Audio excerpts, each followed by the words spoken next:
كل نفس ذائقة الموت وإنما توفون أجوركم يوم القيامة فمن زحزح عن النار وأدخل الجنة فقد فاز وما الحياة الدنيا إلا متاع الغرور لتبلون في أموالكم وأنفسكم ولتسمعن من الذين أوتوا الكتاب من قبلكم ومن الذين أشركوا أذى كثيرا وإن تصبروا وتتقوا فإن ذلك من عزم الأمور۔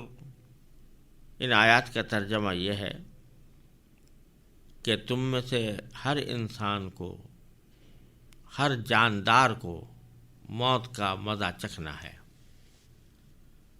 ہر جاندار کو موت کا مزہ چکھنا ہے، اور تم سب کو تمہارے اعمال کے پورے بدلے قیامت ہی کے دن ملیں گے۔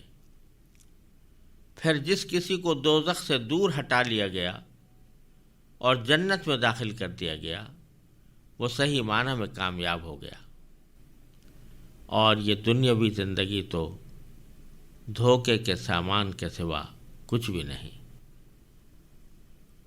اے مسلمانوں، تمہیں اپنے مال و دولت اور جانوں کے معاملے میں آزمایا جائے گا، اور تم اہل کتاب اور مشرکین دونوں سے بہت سی تکلیف دہ باتیں سنو گے، اور اگر تم نے صبر اور تقوی سے کام لیا تو یقیناً یہی کام بڑی ہمت کے ہیں جو تمہیں اختیار کرنے ہیں۔ ان آیات کریمہ میں رسول کریم سرور دو عالم صلی اللہ علیہ وسلم اور صحابہ کرام کو تسلی کا مضمون جو پیچھے سے چلا آ رہا ہے وہی جاری ہے، اور اس میں سب سے پہلے تو یہ بات بیان فرمائی گئی ہے کہ مرنا ہر ایک کو ہے، کل نفس ذائقۃ الموت، ہر ایک کو مزہ چکھنا ہے، موت کا مزہ چکھنا ہے۔ تو نتیجہ یہ ہوگا کہ موت کے بعد ہر ایک انسان کو اس کے اعمال کا بدلہ دیا جائے گا۔ اچھے اعمال کیے ہوں گے تو اچھا، اور برے اعمال کیے ہوں گے تو برا۔ لہذا اگر اس دنیاوی زندگی کے اندر آپ لوگوں کو کچھ تکالیف پیش آ رہی ہیں، کچھ مصیبتیں پیش آ رہی ہیں، کچھ ناگوار امور صادر ہو رہے ہیں، تو اس پر آپ کو اتنا رنجیدہ نہ ہونا چاہیے، بلکہ اس بات کا انتظار کرنا چاہیے کہ مرنے کے بعد کی جو زندگی آنے والی ہے انشاءاللہ اس میں کامیابی آپ کو حاصل ہوگی۔ چنانچہ فرمایا کہ کل نفس ذائقۃ الموت، ہر جاندار کو موت کا مزہ چکھنا ہے۔ وَإِنَّمَا تُوَفَّوْنَ أُجُورَكُمْ يَوْمَ الْقِيَامَةِ، اور تم سب کو تمہارے پورے بدلے قیامت ہی کے دن ملیں گے۔ لہذا اس وقت کسی کو یہ تمنا رکھنے کی ضرورت نہیں ہے کہ کافروں کو ابھی سزا مل جائے اور مسلمانوں کو ابھی صلہ مل جائے اور ثواب مل جائے۔ یہ مرنے کے بعد ہونا ہے۔ اس وقت یہ حالت ہوگی کہ فمن زحزح عن النار، جس کو دوزخ سے ہٹا لیا گیا، دور ہٹا لیا گیا، وادخل الجنہ، اور جنت میں داخل کر دیا گیا، فقد فاز، تو وہ صحیح معنی میں کامیاب ہو گیا۔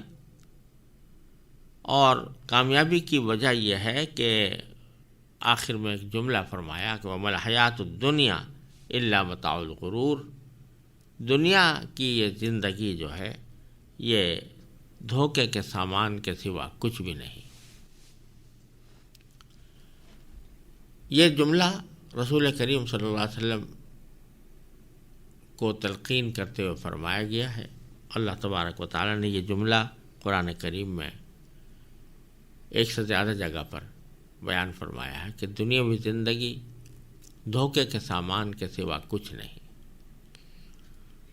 یہاں یہ بات سمجھنے کی ہے کہ بظاہر تو جتنی بھی چیزیں ہمیں آنکھوں سے نظر آ رہی ہیں وہ ایک حقیقی چیزیں ہیں. اگر مال ہے تو حقیقی مال ہے، دولت ہے تو حقیقی دولت ہے. کھانا، کپڑا اور ساز و سامان، مکان، سواریاں، یہ سب حقیقی چیزیں ہیں. ان کو دھوکے کا سامان کیسے کہا جا رہا ہے؟ یہ دھوکہ تو وہ ہوتا ہے کہ جس کی حقیقت کچھ نہ ہو اور خواہ اس کے اوپر نام لگا دیا گیا ہو کسی چیز کا، اس کو دھوکہ کہتے ہیں. لیکن یہ چیزیں جو دنیا کی ہمیں نظر آ رہی ہیں یہ بظاہر تو حقیقی چیزیں ہیں، ان کو دھوکے کا سامان کیوں قرار دیا جا رہا ہے؟ تو جواب اس کا یہ ہے کہ دھوکے کا سامان اس لیے نہیں کہ یہ چیزیں حقیقی نہیں ہیں. حقیقی تو ہیں، لیکن یہ حقیقی چیزیں انسان کو بسا اوقات میں اندر اتنا منہمک کر لیتی ہیں کہ وہ اپنی زندگی کے اصل مقصد کو بھول جاتا ہے. ایک تو اس کے دھوکہ ہونے کا سبب یہ ہے، جیسے مثال کے طور پر اگر ایک شخص ایک منزل کی طرف جا رہا ہے، سفر کر رہا ہے، اور اس منزل کے پہلے راستے میں اس کے دائیں یا بائیں کوئی خوبصورت منظر نظر آتا ہے اور وہاں پر اس کو کچھ کھیل کود کے سامان نظر آتے ہیں، وہاں اس کو تفریح تباہ کا کوئی راستہ نظر آتا ہے، تو وہ چیزیں ہیں تو حقیقی. لیکن اگر وہ آدمی ان تفریحات کے اندر لگ کر اپنا سفر کرنا بھول جائے تو یہ بے شک دھوکے کا سامان بن گیا.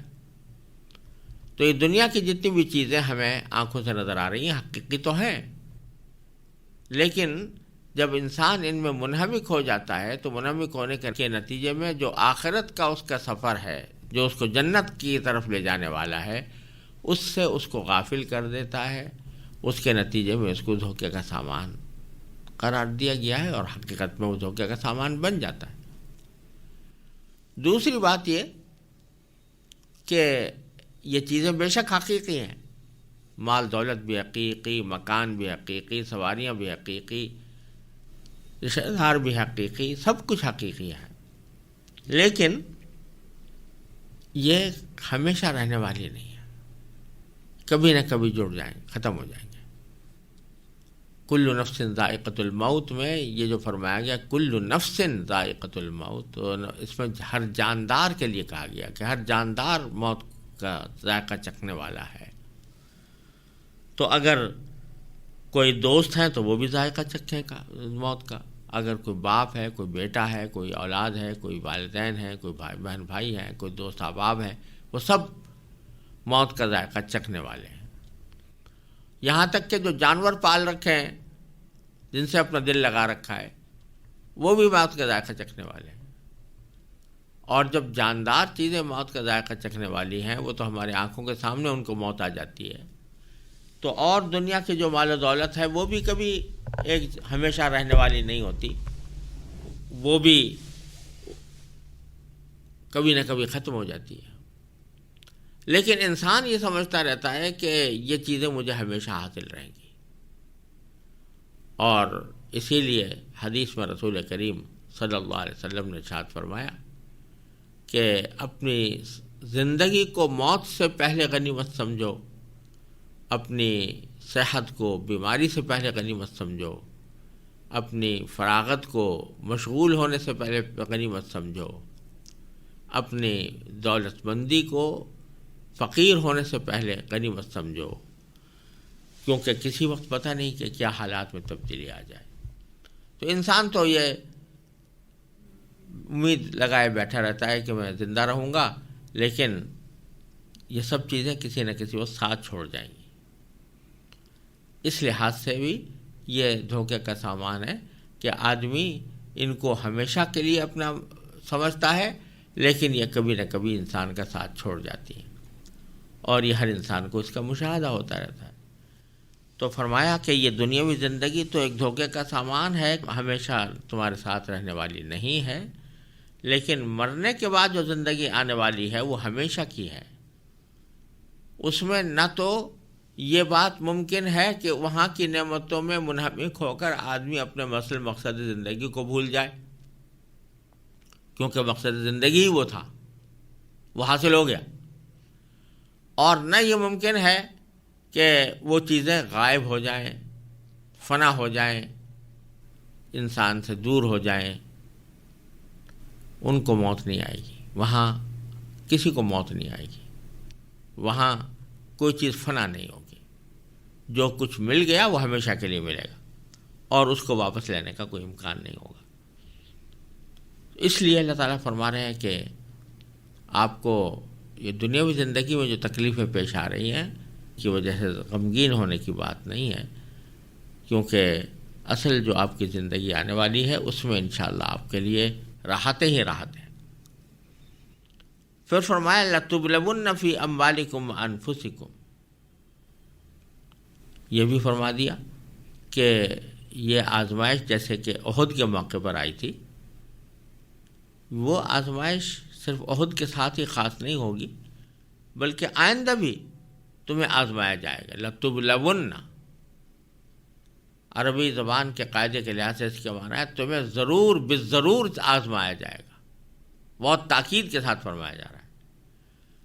آزمایا جائے گا فی اموالکم، تمہارے مال کے بارے میں بھی آزمایا جائے گا۔ کیا معنی؟ کہ مال اور دولت جو ہے جو تمہیں حاصل ہے، کبھی اس میں کمی واقع ہو جائے گی، کبھی یہ چھن جائے گا، کبھی اس میں چوری ہو جائے گی، کبھی اور کوئی واقعہ پیش آ جائے گا جس سے اس مال کی کمیت میں کمی آ جائے، یا بعض اوقات مال تو اتنا ہی رہے لیکن بے برکتی پیدا ہو جائے، اور بے برکتی کی وجہ سے تم اس سے صحیح فائدہ نہ اٹھا سکو، تو تمہارے مال کے معاملے میں بھی تمہیں آزمایا جائے گا۔ وَأَنفُسِكُمْ، اور خود جانوں کے بارے میں بھی آزمایا جائے گا کہ تمہاری جان کو کوئی نقصان پہنچ جائے، کوئی بیماری کھڑی ہو جائے، دشمن حملہ آور ہو جائے، دشمن تم پر کامیاب ہو جائے، یہ سب باتیں پیش آ سکتی ہیں اس دنیاوی زندگی میں، اور یہ سب اللہ تعالیٰ کی طرف سے آزمائش ہوگی۔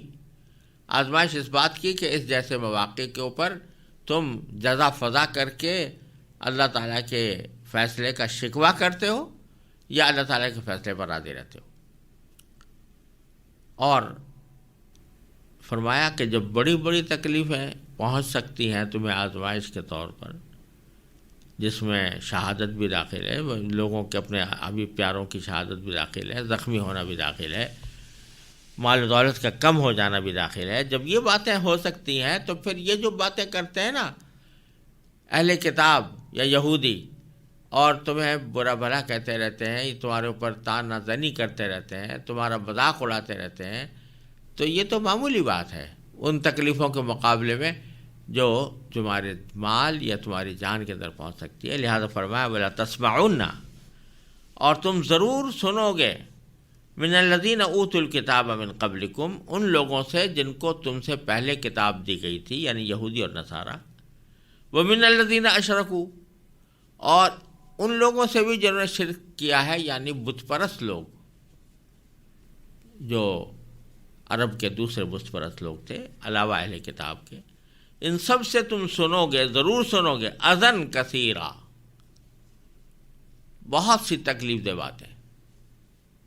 اہل کتاب تکلیف دہ باتیں کریں گے تم سے، اور بت پرست کافر بھی کریں گے، تمہیں تکلیف پہنچانے کے لیے طعنے دیں گے، اعتراض کریں گے، تمہارا مذاق اڑائیں گے، یہ سب کچھ ہوتا رہے گا، لیکن ان کو کرنے دو، اس سے تمہارا نقصان کچھ نہیں۔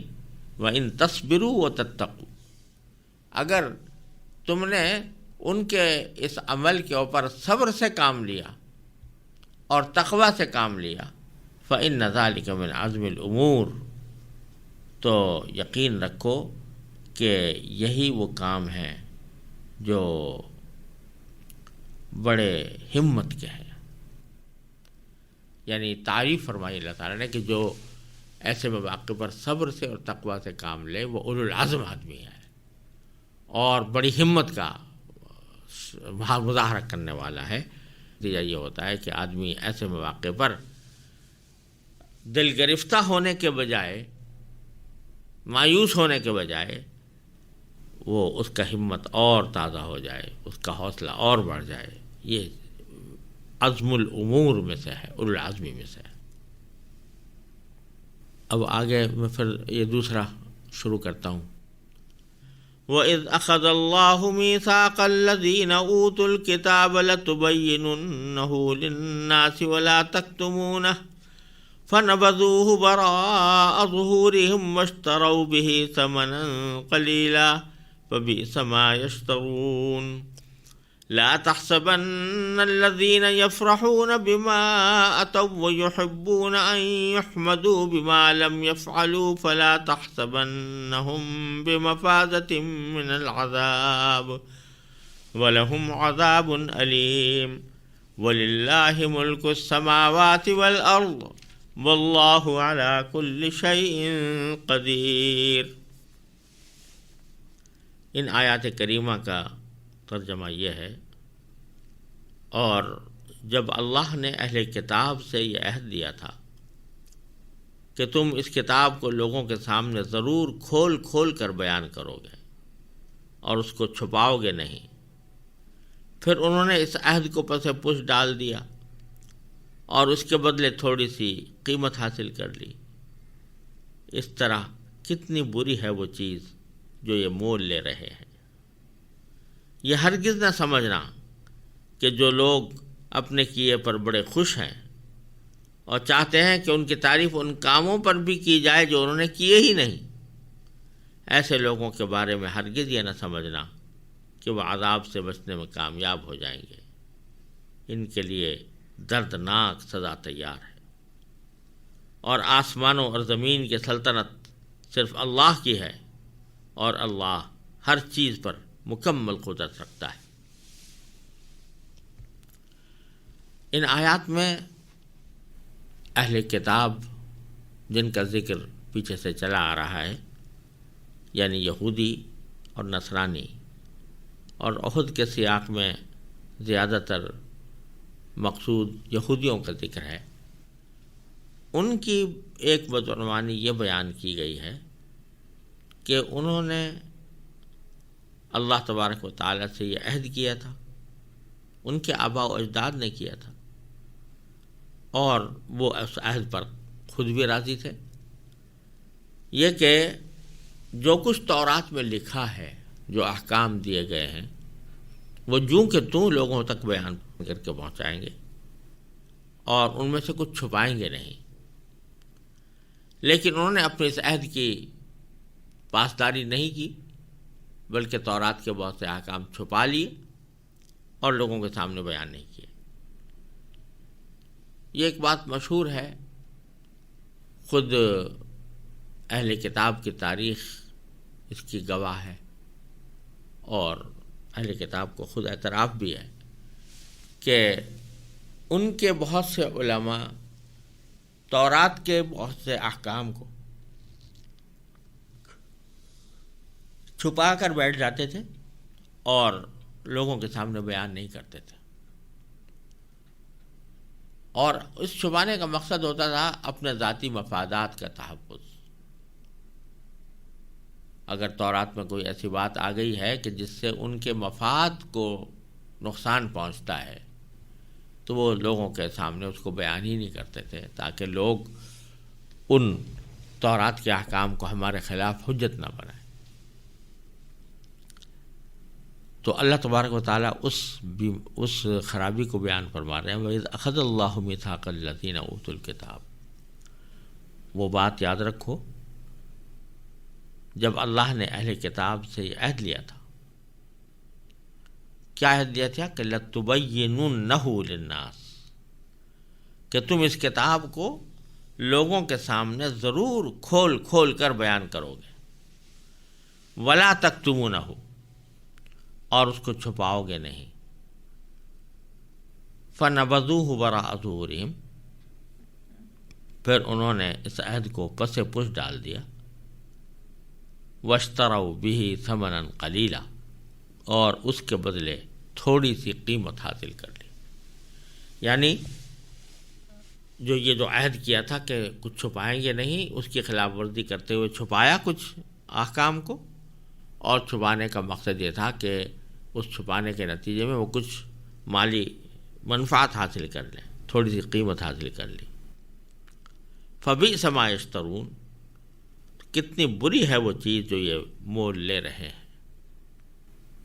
بظاہر تو کچھ تھوڑی بہت دنیاوی آمدنی ان کو حاصل ہو گئی، لیکن اس آمدنی کے عوض میں آخرت میں جو عذاب ملنے والا ہے، اللہ بچائے، وہ اتنا شدید ہوگا کہ جو کچھ انہوں نے مول لیا وہ برا ہی برا ہے۔ اور پھر آگے ان کی ایک اور خصلت بیان کی ہے یہودیوں کی، وہ یہ کہ بعض اوقات اگر کوئی کام ان سے ایسا سرزد ہو جاتا جو ظاہر میں اچھا ہوتا تو وہ اس کے اوپر بڑے اتراتے تھے اور لوگوں کے سامنے اس کی اوپر خوشی کا اظہار کرتے تھے، اور اس کے ساتھ نہ صرف یہ کہ ان کاموں پر اتراتے تھے جو واقعی انہوں نے کیے، اس کے علاوہ جو کیے بھی نہیں، اور لوگوں کو یہ باور کرانے کی کوشش کرتے تھے کہ ہم نے یہ اچھے کام کیے ہیں، تاکہ اس پر بھی ان کی تعریف ہو۔ تو جو کام کیے ہی نہیں ان کے اوپر بھی تعریف چاہتے تھے۔ تو فرمایا کہ لا تحسب الذین یفرحون بما آتوا، تم ہرگز گمان نہ کرنا ان لوگوں کے بارے میں جو یفرحون، جو خوش ہوتے ہیں۔ خوش کے اندر تھوڑا سا پہلو اترانے کا بھی داخل ہے۔ بما اتوا، خوش ہوتے ہیں ان اعمال پر یا ان کاموں پر جو انہوں نے کیے۔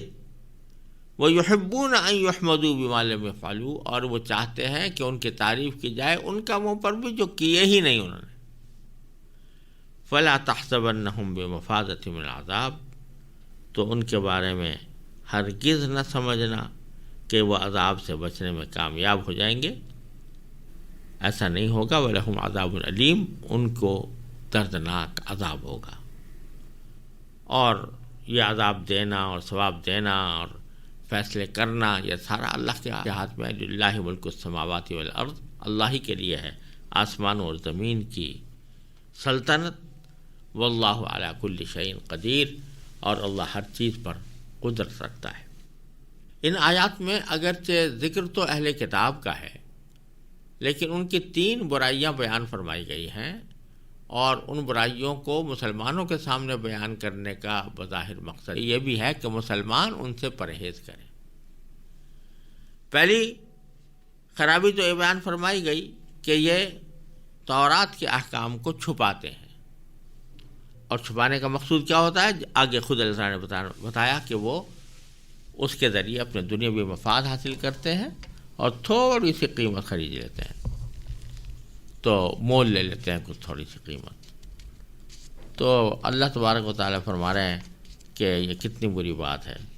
تو یہ پتہ چلا کہ اگر کسی شخص کو کوئی علم حاصل ہے تو اس علم کو چھپانے کا اس کے لیے کوئی جواز نہیں ہے۔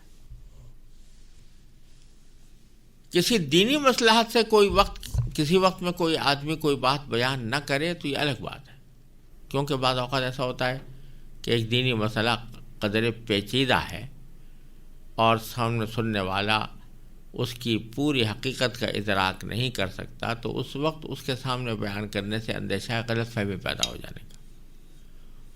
یہ حالت تو مستثنیٰ ہے، لیکن عام حالات میں جب کسی شخص کو کوئی دین کی بات معلوم ہے تو وہ جان بوجھ کر اس لیے چھپائے تاکہ کہیں مجھ پر کوئی الزام نہ لگ جائے، تو یہ بڑے گناہ کی بات ہے۔ اس کو لوگوں کے سامنے واضح طریقے پر بیان کرنا چاہیے۔ ایک سبق تو ہمیں یہ مل رہا ہے۔